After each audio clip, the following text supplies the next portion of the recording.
E aí pessoal, tudo bem? Fabíola esperando de volta para conversarmos sobre o uso de dispositivos eletrônicos em sala de aula. Eu sou o Rafael Albuquerque e você está assistindo Papo de Professor. Solta a vinheta.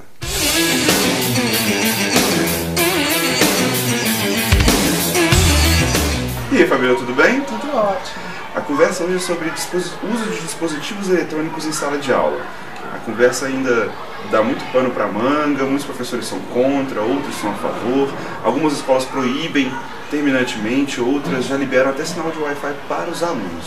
Qual é a sua opinião perante isso? Então, eu acho que esse é um crescimento, uma mudança cultural, né? Esses dispositivos eletrônicos, quando foram disponibilizados para as crianças, adolescentes e adultos, entrou muito como uma forma de diversão, né, como uma forma assim, de entretenimento. Então, eles ainda fazem uso muito para isso. Como um brinquedo. Como um brinquedo. Então, a partir do momento que a gente começar a mostrar, não vamos descartar a possibilidade dos jogos e dos brinquedos, porém, ao despertá-los, que essa ferramenta ela pode ser muito atraente e muito positiva no aprendizado, aí eu acredito que as escolas estarão prontas para utilizar.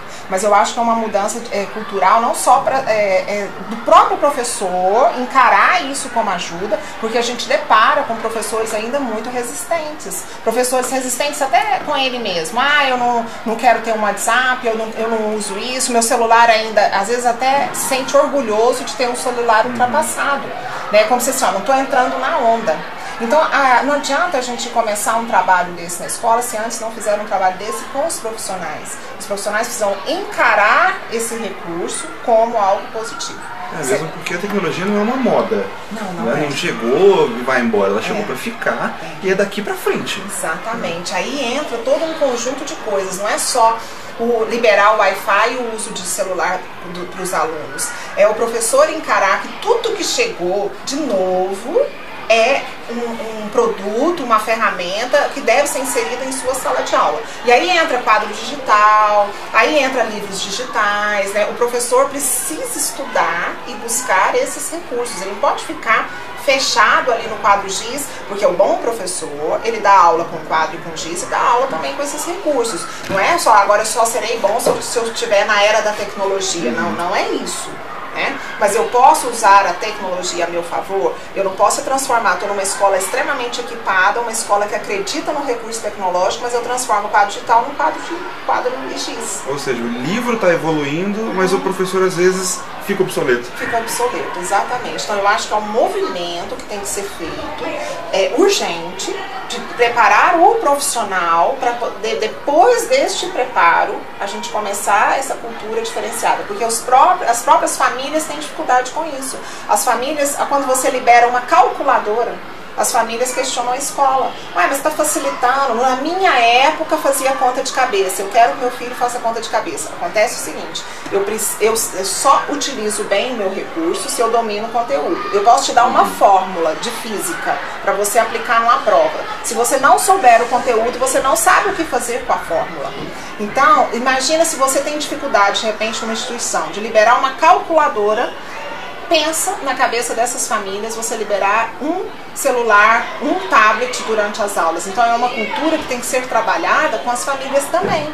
Nós temos famílias que já estão pensando nessa evolução. A gente já tem famílias que às vezes observam escolas que usam tablet dentro de sala de aula no lugar dos livros e trazem isso para ser discutido. Mas como nós temos famílias extremamente ainda preocupadas com a tecnologia presente na vida de seus filhos. Por quê? Porque enxergam seus filhos com esse recurso apenas para a diversão. Porque eles não tiveram na fase deles, escolar deles. Então acaba achando que aquilo ali realmente é um brinquedo. Mas o professor tem que ter na cabeça também que o uso do tablet e do celular, o objetivo da aula não é o tablet e o celular, né? Não, o principal é a ferramenta humana, né? Então o principal, o professor é insubstituível. Ele é o termômetro daquela aula, ele que é o agente da motivação, do interesse, é o professor que chama para aquele conteúdo. Aí ele desperta o aluno para aquele conteúdo, aí ele gera ferramentas para complementar. Essa ferramenta é o livro didático, essa ferramenta é o livro digital, essa ferramenta é você usar o quadro digital pensando locais, notícias para poder complementar a aula. Agora, se o professor faz toda uma motivação informação, ele domina o conteúdo e na hora de usar as ferramentas é desmotivante, com certeza o aluno ele desliga daquela aula. Então nós temos que ter esse cuidado. E quando eu falo em uso de ferramentas dessa era tecnológica, não é simplesmente achar um vídeo legal e passar para as crianças ou passar para os adolescentes. Tem professor que acha assim, não, tô dentro da era digital porque eu peguei um vídeo legal que vai ilustrar. Não, isso a gente fazia com videocassete. Verdade. Né? Levava aquela televisão de tubo gigante para a sala de aula. Então isso não é uma inovação, você concorda? O que é legal nisso? É eu ter disponibilizado o Wi-Fi na minha sala de aula, eu tenho um quadro digital onde eu estou falando uma coisa e eu estou pensando uma atualidade. Gente, olha aqui na revista tal, olha aqui nesse site tal, a notícia que combina com o que eu estou ensinando. Eu estou falando sobre um museu, gente, vamos fazer um tour virtual aqui nesse museu. Olha aqui a obra de arte que eu estou exemplificando, coisas flashes rápidos, mas eu vou, naquele momento, eu vou passando uma série de coisas para o aluno. Então eu acho que é isso. Então estar na era digital, para mim, é isso. E a partir do momento que o professor exercita isso, o aluno começa a se despertar para isso também. Aí ele começa a usar o celular em casa para fazer um tour no museu, ele começa a fazer uma pesquisa, aí ele sai desse foco só de ficar conversando ou divertindo ou em redes sociais. E a família presenciando isso começa a entender. Poxa, então é isso, quando o professor pede, é isso. Então essa mudança que precisa ocorrer, mas ela ocorre com exemplo. Eu mudo, o outro muda. É verdade, nós já estamos na era de alunos conectados, né? Não interessa a classe social dele. Né? Todo mundo hoje em dia tem um celular. Muito raro alguém que não tenha um celular. É mais fácil ver adultos sem celular do que crianças sem celular. E a gente tem que criar. Já existe uma nova metodologia para se usar essas tecnologias. Né? O professor não pode simplesmente pegar esse material digital e dar a mesma aula que dava antigamente. Né? Então isso cria até um problema com os professores também. Então, o professor hoje ele tem que entender que ele é ensinante e aprendente a todo momento. A partir do momento que ele coloca, eu tenho que aprender primeiro, eu começo a estudar cada vez mais para ensinar. Então eu primeiro sou um aprendiz. Então eu sou aprendiz das novas tecnologias, eu sou aprendiz desse novo mundo. Porque que adianta eu dizer, os alunos não são os mesmos, mas eu continuo o mesmo. Se eu continuo o mesmo, eu não serei eficaz com os alunos que não são os mesmos. E é interessante que o professor tem que estudar mesmo, porque não adianta ele simplesmente apresentar algumas coisas para os alunos. Os alunos já sabem. Chegar assim, gente, eu vou apresentar hoje o YouTube para vocês. Não, os alunos já sabem o que é isso. Então, o que eu posso fazer com o YouTube que vai me ajudar em sala de aula, né? Então, eu tenho que estar à frente. Estar à frente é fácil? Não é. Mas não é impossível.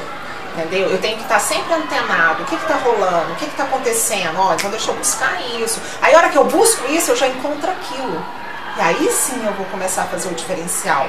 Se um médico ele tem que constantemente estar estudando, porque as vacinas chegam, novas doenças surgem. Por que o professor? Porque eu sou professora de história, eu já domino o conteúdo, eu não preciso estudar mais, eu não preciso fazer mais. O advogado, ele tem que estudar o tempo inteiro, porque as leis mudam, né?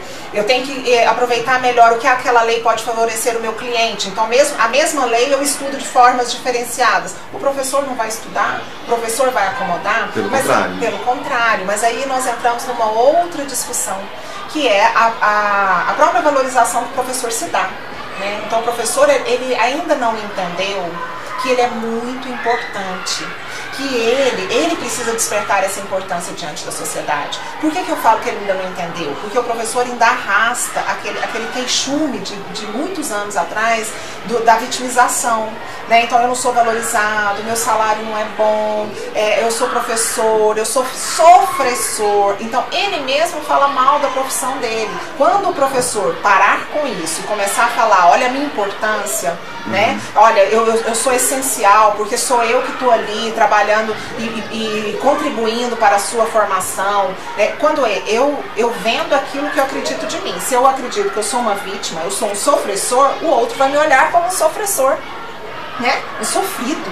Mas não. Então é isso que eu acredito, que a partir do momento que o professor se tratar como profissional e como tal, eu estudo, eu investigo, eu evoluo, o outro olha para ele dessa forma também. Então aí nós temos assim, que abrir esse leque aí, eu não poderia deixar de dizer isso, né? Que a evolução ela é tecnológica e ela tem que ser uma evolução também pessoal, né? O que eu estou fazendo para evoluir, né? E os professores mesmo que vão ter que mostrar esse uso em sala de aula mesmo, porque os pais não tiveram acesso a isso na época deles, né? É exatamente isso. Agora, as crianças, elas também nos ensinam muito. Se o professor ele tiver essa humildade de deixa eu conversar, deixa eu encarar o que está acontecendo, ele também vai pegar as dicas com o próprio aluno. Aí ele, como ele é o maduro da relação, ele está à frente nessa maturidade, ele utiliza aquela informação que o aluno trouxe e transforma em oportunidade de trabalho. Então o aluno apresenta uma ferramenta nova, professor, você já viu esse site? Professor, você já viu esse app? Professor, você já viu isso? Aí ele pega aquilo e transforma em oportunidade de ensinar, transforma em oportunidade de ferramenta. Então ele tem que ter essa abertura também de aprender com o outro. O professor tem que estar sempre aberto para o que o aluno traz e aproveitar com esse olhar observador e com essa abertura para o aprender, aproveitar para aprender com o aluno sobre esse app novo, essa ferramenta nova, esse site novo que ele está trazendo e transformar isso em ferramenta de ensino. Aí o que acontece? O aluno vai, poxa, olha só, o professor está falando sobre aquilo. Então, essa abertura tem que ocorrer. Mesmo porque às vezes o aluno fica orgulhoso, né? Nossa, eu passei aquilo ali para o professor e agora ele está usando em sala de aula. Essa é a verdadeira troca. Só que a troca responsável, a troca que eu sempre tenho que lembrar, o adulto da relação sou eu. Eu tenho que sempre contribuir mais. Eu tenho que ajustar a informação para aquilo que é correto. Né? Eu tenho que ser o equilíbrio. Né? Então, assim, um clamor que eu faço sempre. Vamos nos profissionalizar. Porque a partir do momento que nós nos profissionalizamos, nós embarcamos todas essas discussões que nós temos feito, né? E crescemos quanto profissão. Aí ter direitos cumprindo deveres, né? Então, assim, qual a contribuição que eu tenho dado hoje? Que contribuição eu tenho trazido também? Então, assim, a tecnologia é uma contribuição que vem a meu favor, então eu não posso rejeitá-la, ela está presente, ela não é passageira, ela não é modismo. Então, deixa eu aprender com essa nova ferramenta e utilizá-la a favor do meu crescimento profissional. Eu acho que é por aí. Muito obrigado, Fabíola, adorei. Obrigada a você, é sempre um prazer. O prazer é todo meu. Obrigada. Até. Até.